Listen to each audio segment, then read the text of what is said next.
Steve. Well, a new book creating a lot of controversy. It claims not only is ADHD overdiagnosed, but that it doesn't even exist. So is that true? Neurologist Dr. Richard Saul is the author of ADHD Does Not Exist, The Truth About Attention Deficit and Hyperactivity Disorder. He joins us now with his argument. Thank you for being here, Doctor. Good morning.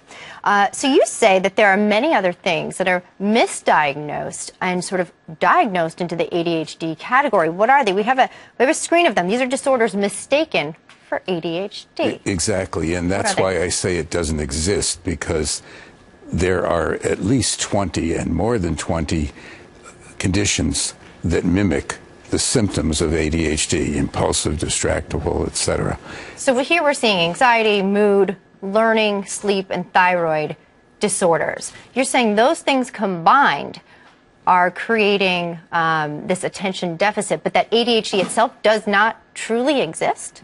Right. It doesn't exist as a disorder, attention deficit hyperactivity disorder. What is it? It's one of those 20 conditions, not combined, but each one can mimic those. Okay.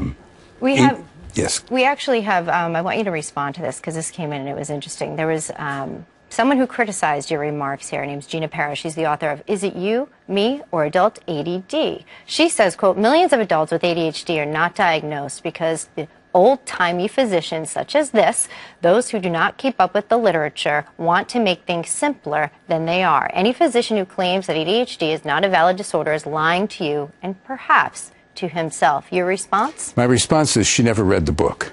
And I did communicate with her, and I was trying to explain to her, please read the book before you go on. The point is, every physician, whether it's a student or a physician or a resident, is taught differential diagnosis.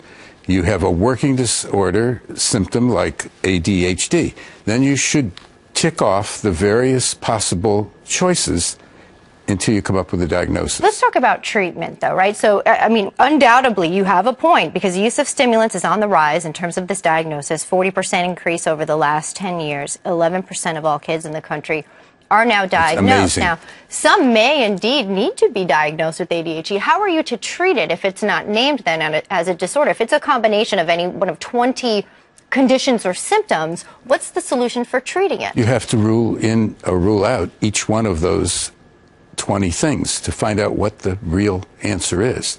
And there is a small percentage that I call neurodevelopmental, impulsive, distractible, and some of those would respond to a stimulant. But by and large, most conditions that mimic this don't. For instance, a hearing disorder or a vision disorder. Well, some symptoms are still treated, even though they are a result of something great. Oh, yes, they're treated so somehow. Treating a headache if it's due to lack of sleep, exhaustion, anxiety, you don't think it's bad to treat ADHD or something? In many cases, they need treatment, but it doesn't need to be a stimulant. Okay. By the way, there's 1 million new prescriptions this last year. That's a lot. And I think it's just a small percentage that needs stimulants. And there's so many that get side effects from taking the stimulants. Sure.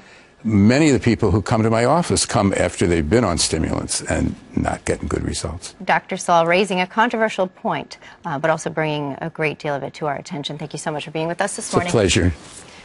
Coming up.